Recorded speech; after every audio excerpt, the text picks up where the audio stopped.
All your favorite wrestling shows rolled into one.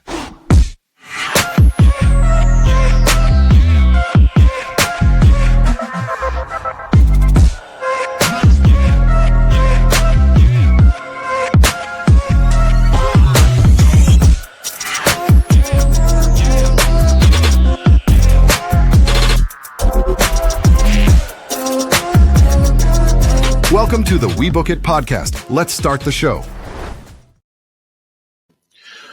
Welcome in, everybody, to another episode of the We Book It podcast. This is your all-elite recap of the week. That's right. It's your boy, Mike Jones, a.k.a. Virgil, stepping in for Sir Claudius on today's glorious Wednesday night episode of AEW Dynamite. We're going to recover everything.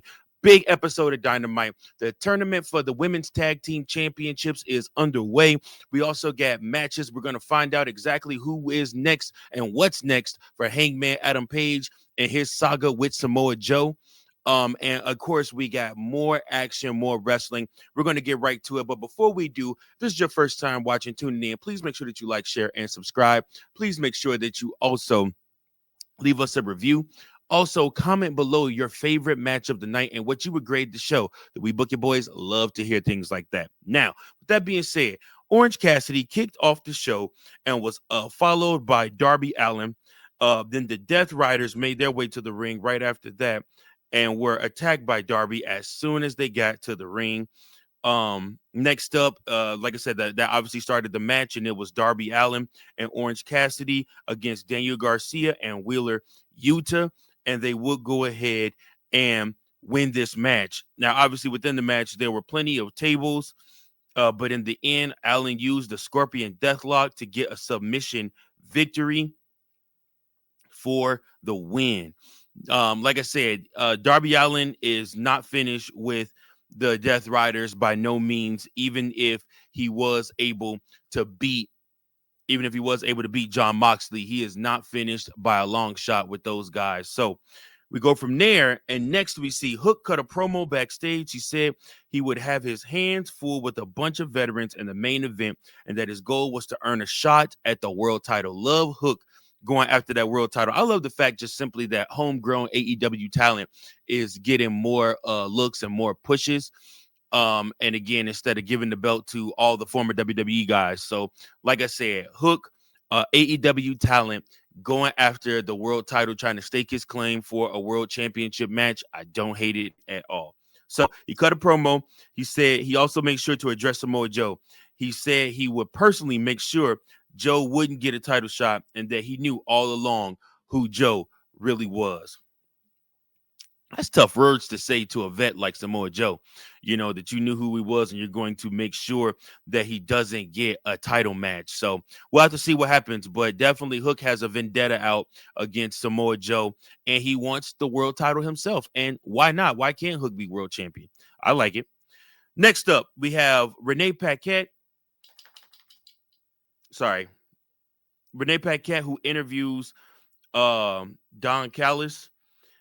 And he said during his Don Callis summit, Takeshita and Okada would get on the same page. He said the Young Bucks walked up to Don Callis and he suggested they needed a family to help them out. He said that AEW has treated them terribly as founders, but that he arranged a special entrance for them to show them what he could do. Now, next up, the Young Bucks will make their entrance with Don Callis during the honors. The Bucks looked appreciative of Callis as they walked to the ring. And then next up, Jet Speed, Jurassic Express, and FTR all made their entrances, and the match began.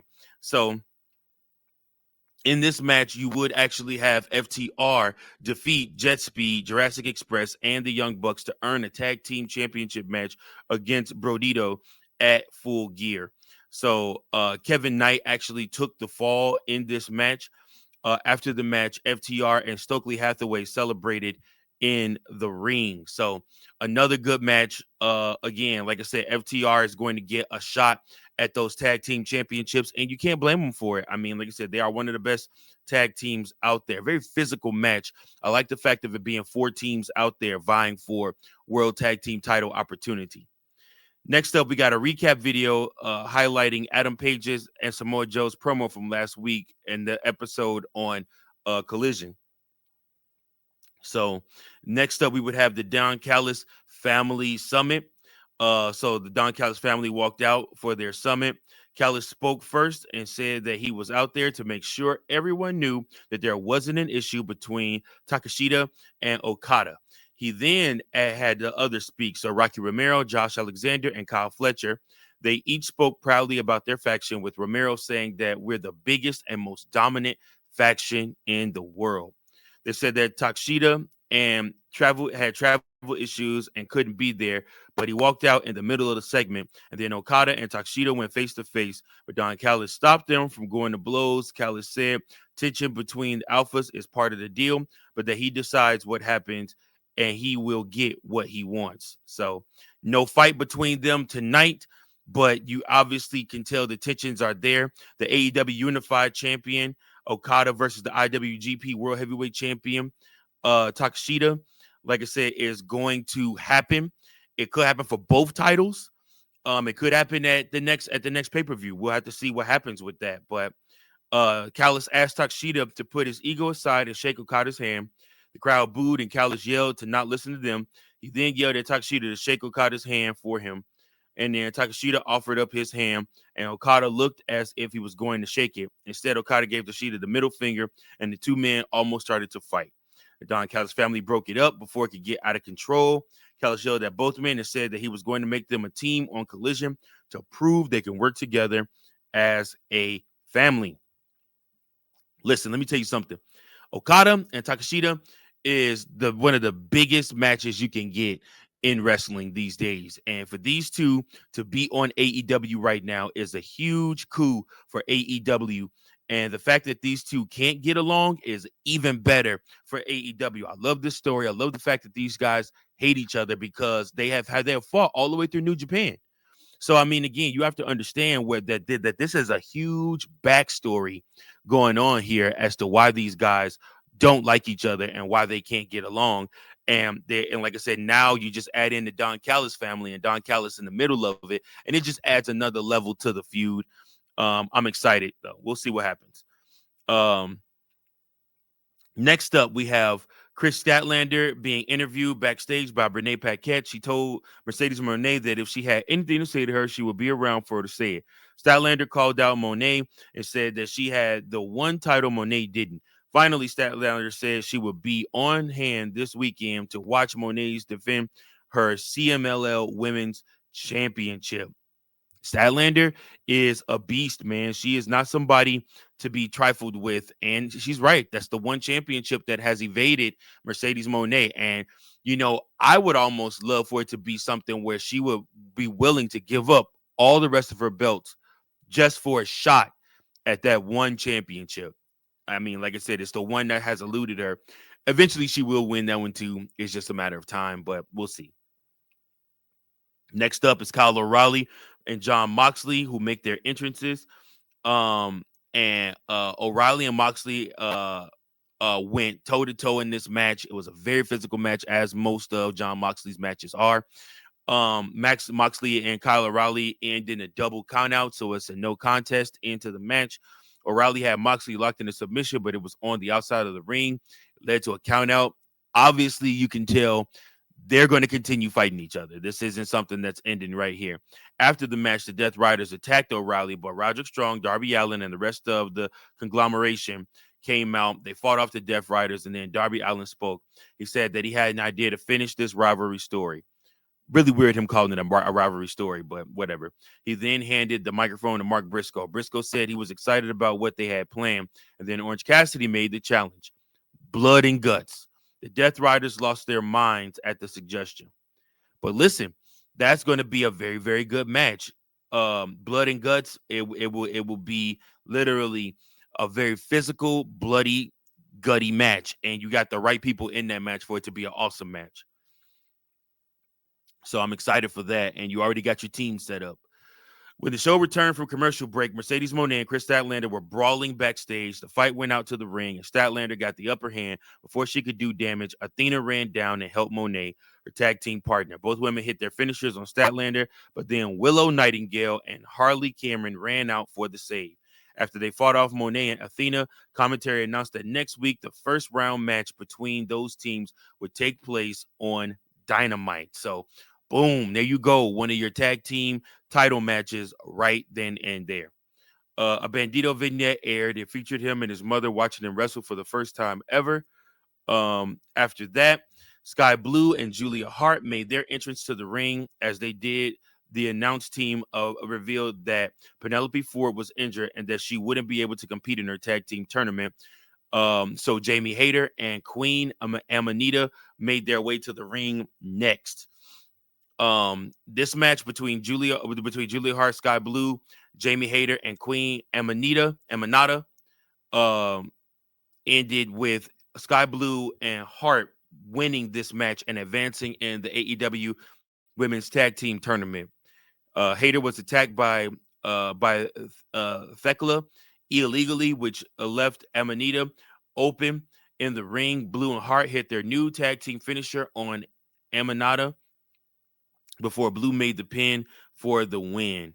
Megan Bayne and Penelope Ford were backstage being interviewed by Tony Schiavone. Ford said that she tore her UCL and that she wasn't cleared to compete. She said the tag team titles were her destiny and that she put all the women through the same pain that she was in. Bayne said that she would pick a new partner, and Marina Shafir walked into the shot. Moxley walked in and said, "Look out." And listen, like I said, that is probably, like I said, one of the truest statements ever said. Because you definitely got to watch out for that match right there. And then obviously the last match of the night would be the Fatal 4-Way, Bobby Lashley, Ricochet, Samoa Joe, and Hook, to decide who was going to be the number one contender for the AEW World Championship. So again, like I said, this match was action-packed, frenetic from the jump. We had Lashley and Joe going at each other, which anytime you get Samoa Joe and Bobby Lashley fighting, it's a good night. Obviously, Hook was going to go at it also with Ricochet, and these guys went back and forth. A lot of the match was controlled by Bobby Lashley. It did look like he was going to take it, and then, like I said, but there were a lot of stops and finishes in this match. But in the end, Hook tried to hit a victory roll pin for but he only got a 2 count. Then he had a lariat, which sent Ricochet to the floor. Then a low bridge, and Lashley joined him and Ricochet.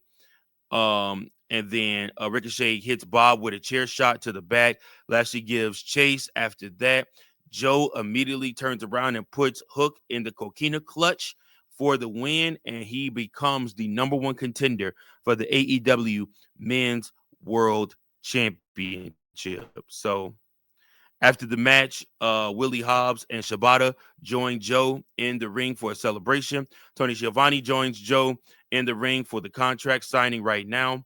The guys called Schiavone. The guys Schiavone calls are slow to come out, but they end up coming out. Joe says he wants to ensure that this is the safest environment possible to sign this, and tells his boys to make sure he's safe. So Shibata and Hobbs beat up people in the costumes and send them packing. They unmask to stay puff, but it's some random dude. Then Joe signs the contract. This is really weird, but again, it was a Halloween edition, so they had different costumes and things going on, but still really weird, Tony. So Samoa Joe gets on the microphone and says that Hangman isn't as creative as he used to be and apologizes for the carnage. He says Hanger's days are numbered, and he stands before you, your next AEW World Champion. Schiavone says the match is official and celebrations are in order, and he offers up a toast. Tony gets back in the ring and toasts AEW and to Full Gear and to Hangman Page, the embodiment of cowboy shit. It's not Schiavone anymore. It's Hangman Adam Page wearing a Schiavone costume. He takes Shibata and Hobbs out and then blasts Samoa Joe with the buckshot lariat. And then mounted punches down until security pulls them apart. And that closes your AEW Dynamite for tonight. Really, really, really good show. All in all, I would rate the show probably a A-. I loved all the matches. I loved how Kris Statlander is such a believable opponent for Moné.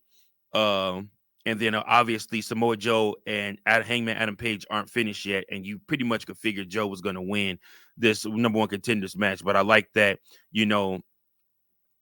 I like that they really, really, really took their time with this and allowed this match to breathe, put Ricochet in the main event, pay-per-view. Like I said, I'm put Ricochet in the main event scene. Obviously, Bobby Lashley needs to be in the main event scene. And again, like I said, just so much good stuff going on here between AEW Dynamite. So listen, tune in for Collision on Saturday. You don't want to miss it. I know a lot of people are going to be at Halloween parties, but you don't want to miss Collision. Again, it's going to be epic.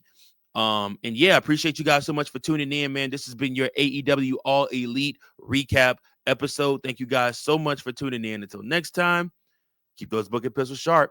Keep on.